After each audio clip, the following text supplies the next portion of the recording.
Item number SCP-231-7. See Addendum RE SCP-231-1 through SCP-231-6. Object Class Keter. Site and Personnel Requirements. Under Special Order of 05, the following addendum is attached to the beginning of the file for SCP-231-7. All personnel assigned to SCP-231-7 must rotate out for 1 month of psychological counseling after 2 months on site. SCP-231-7 is to be kept at an undisclosed location. All personnel assigned to SCP-231 will be transported there blindfolded from Site-19 by a route including no fewer than 7 different forms of transportation, including but not limited to aircraft, automobile, underground tunnel, and removal of the blindfold during the transport process is grounds for immediate termination. Personnel assigned to SCP-231-7 must undergo heavy psychological testing before being cleared to enter the site. Individuals must score at least 72 points on the Milgram Obedience Examination, be unmarried, have no offspring, and express nothing less than total loyalty to the Foundation. Normal psychological screening procedures against Axis II disorders are waived, so long as the Class D personnel in question has the mental capacity to carry out Procedure 110 Montauk as needed. Personnel who express sympathy toward SCP-231-7's plight and/or express a desire to rescue or sympathize towards SCP-231-7 will be transferred to another project without delay. Any actual rescue attempts will be met with immediate termination. Personnel who have served on the staff of SCP-231-7's containment team are not required to divulge that information to others. No official record shall be kept of the names of any staff assigned to SCP-231-7, nor will said service appear in the personnel files of said staff.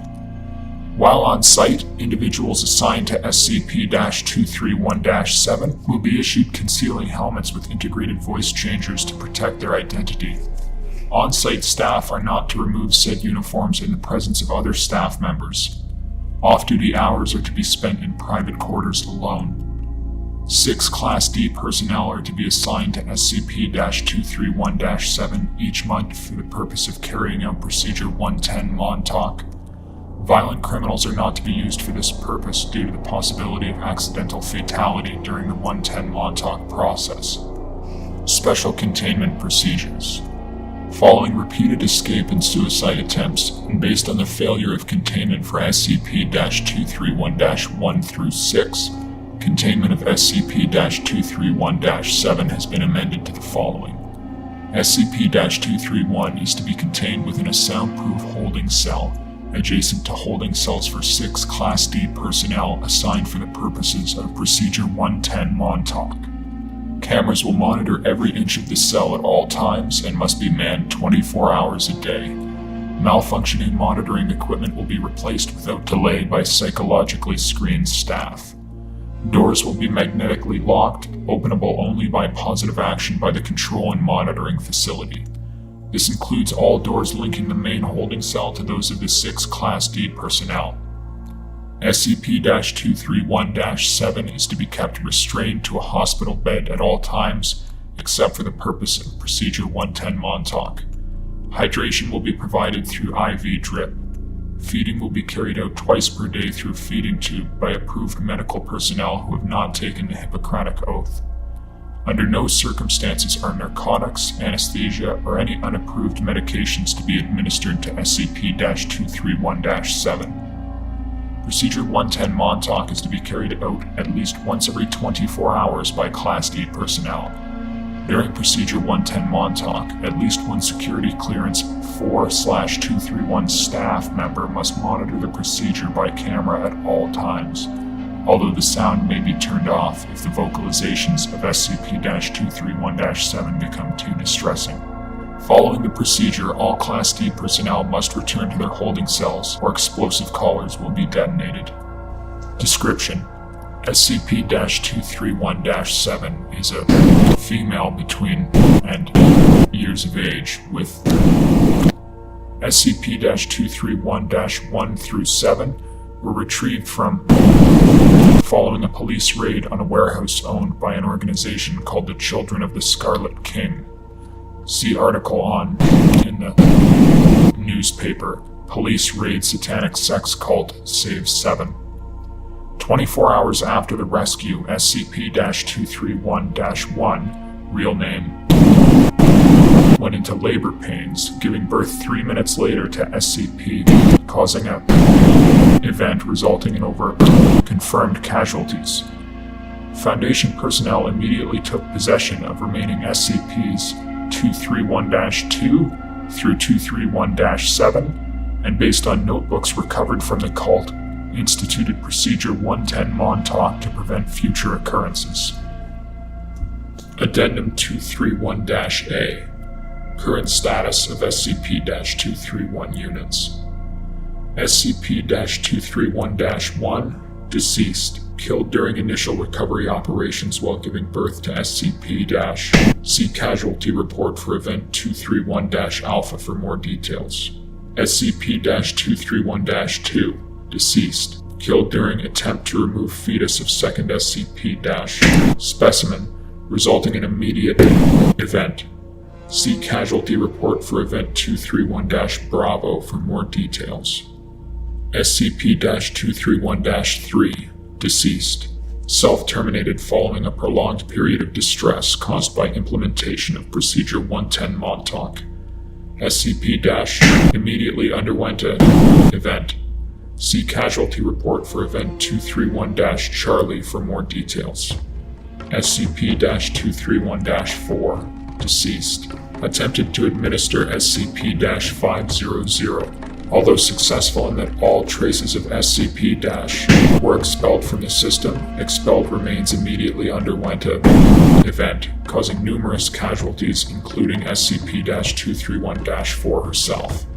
See Casualty Report for Event 231-Delta for more details. SCP-231-5, deceased, botched application of Procedure 110 Montauk resulted in SCP-231-5 giving birth to SCP- 1 hour later, which then underwent an event. See Casualty Report for Event 231-Echo and Report on Destruction of Site 231-Aleph for more details. Recruitment profile of Class D personnel was revised to minimize possibility of a second botched Procedure 110 Montauk. SCP-231-6, deceased, killed during escape attempt aided and abetted by agent who had been exhibiting heightened stress levels due to prolonged exposure to SCP-231. Obtained possession of SCP- and attempted to use said weapon to rescue SCP-231-6 and SCP-231-7. Agent was killed in the resulting firefight, but a stray round resulted in the termination of SCP-231-6 as well.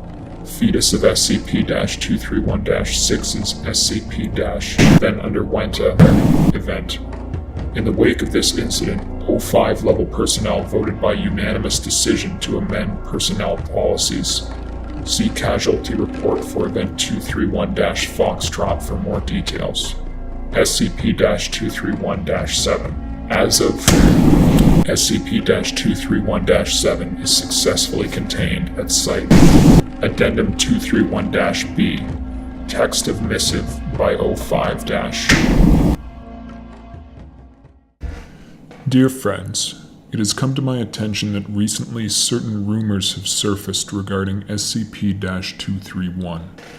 Due to the drop in staff morale, I've decided to address some of the most prevalent points.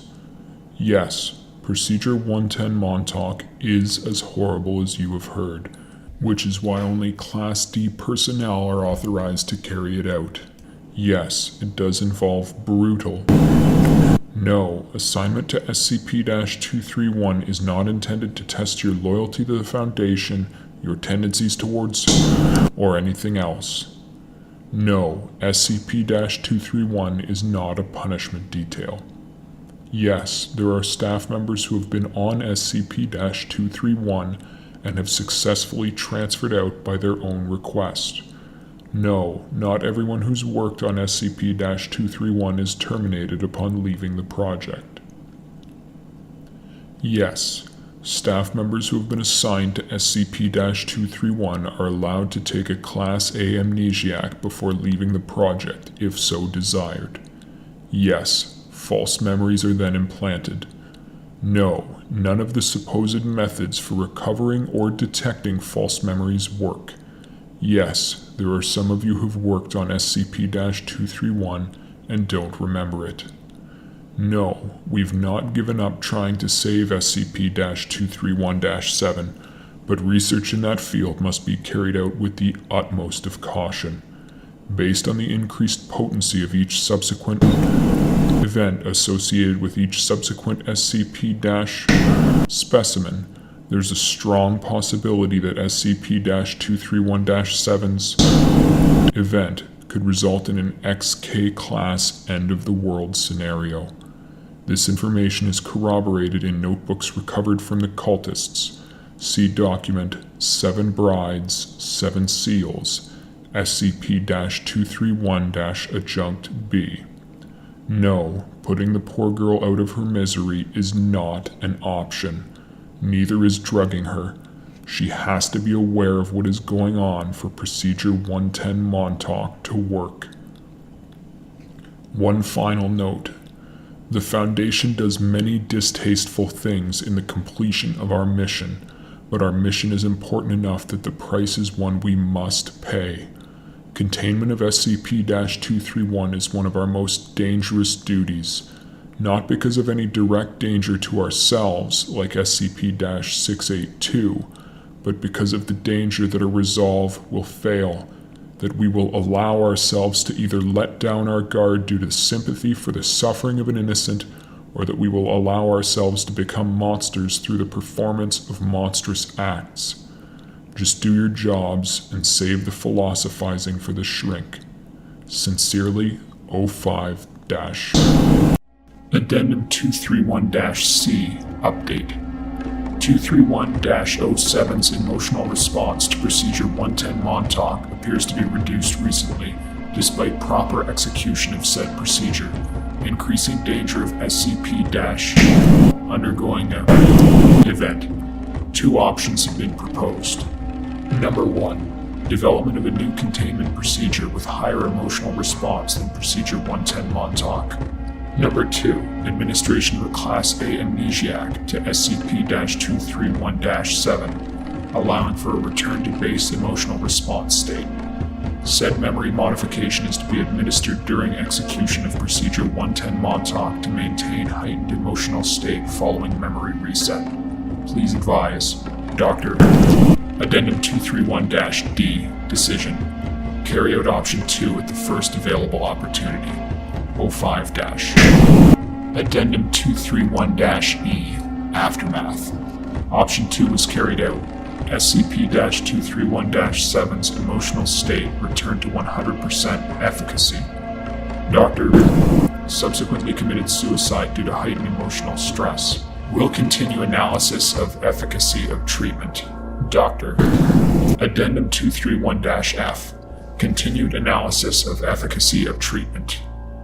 After some analysis, I've determined that it is not necessary to perform memory modification every time Procedure 110 Montauk is carried out. In fact, it is better to delay for some time before re-administering the agent. Analysis of Subject 231-7's emotional response indicates that efficacy of Procedure 110 Montauk seems to peak between the 3rd and 4th performance of the procedure. The dread of anticipation of the event seems to heighten emotional response for a time, before familiarity with the procedure begins to lessen the efficacy of treatment. My recommendation is that Class A amnesiacs be delivered once a week during Procedure 110 Montauk. The calendar has been modified accordingly. Doctor.